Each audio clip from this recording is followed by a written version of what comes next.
In this lesson, we're going to solve compound inequalities containing the word and graph their solution sets, and then we'll also solve compound inequalities containing the word or and graph their solution sets. So first of all, what's a compound inequality? It is two or more inequalities that are connected by the words and or.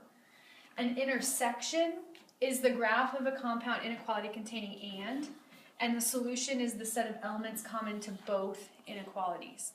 So you have to remember that intersection is and if you think of it like an intersection in a highway where two roads come together, it's this direction and this direction. So you can remember that and is an intersection.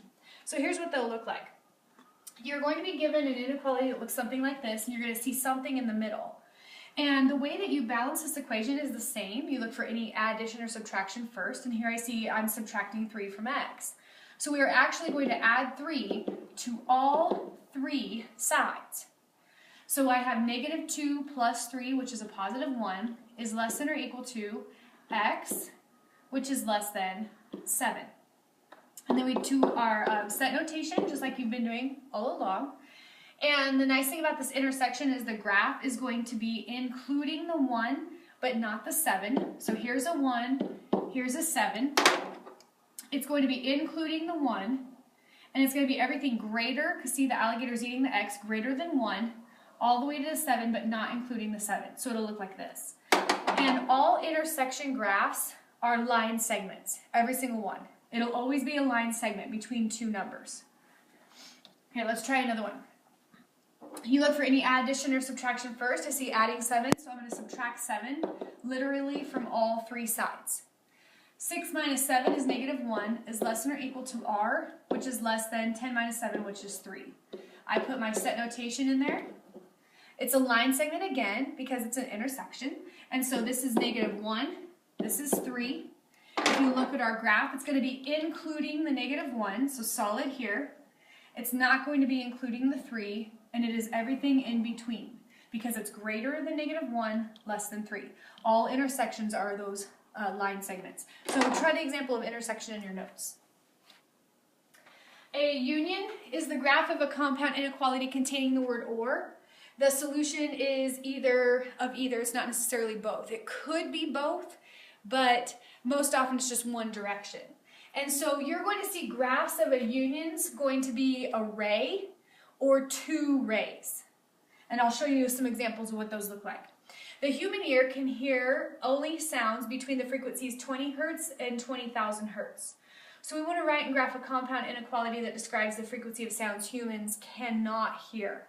So I'm going to say let x be frequency in hertz of sounds we can't hear. And so we can't hear things that are less than 20, and we can't hear things that are greater than 20,000. We put the word or in between. These are 2 separate statements. We can put set notation around them. So here is 20, and here is 20,000. We're going to assume that we can hear a frequency of 20 hertz, so it's not going to include that, but we cannot hear things below that, so this ray is going to go to the left. And we're going to assume that we can hear the 20,000 hertz, but we can't hear anything greater than that. So if you'll notice, this graph of a union has 2 rays. And sometimes those 2 rays will be going opposite directions. Sometimes you'll have 1 ray going one direction. Let's try another example. You see the word or, so you know that this is going to be either 2 rays or 1 ray. And we are going to have to solve for each case. So in this example, we'd start by subtracting 7. And I have negative 2m is less than or equal to 13 minus 7, which is 6. And then I divide by negative 2. Remember what we do when we divide by negative? It flips this symbol, and it's 6 divided by negative 2, which is negative 3. So I have m such that m is greater than or equal to negative 3, or, and then we must solve for this case.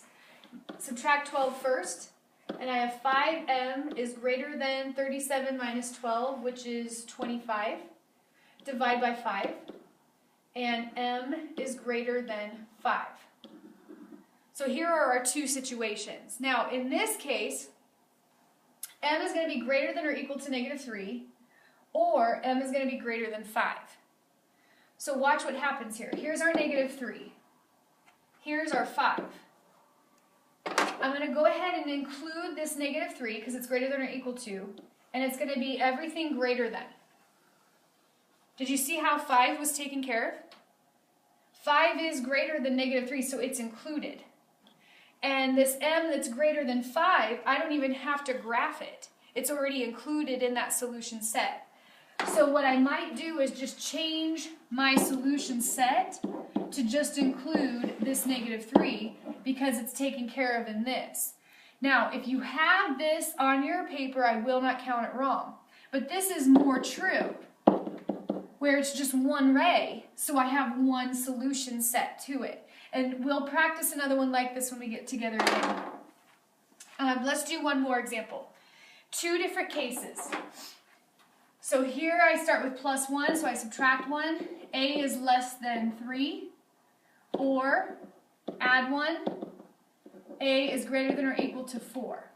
Put my set notation in there. So here is 3. Here is 4. I'm not going to include the 3. And it's less than 3. I am going to include the 4. And it's greater than the 4. This is an example where we have 2 rays, and as you can see, we have 2 solutions in here to compensate for those 2 rays. So this would be everything that we need for this union. So you practice the example of union in your notes.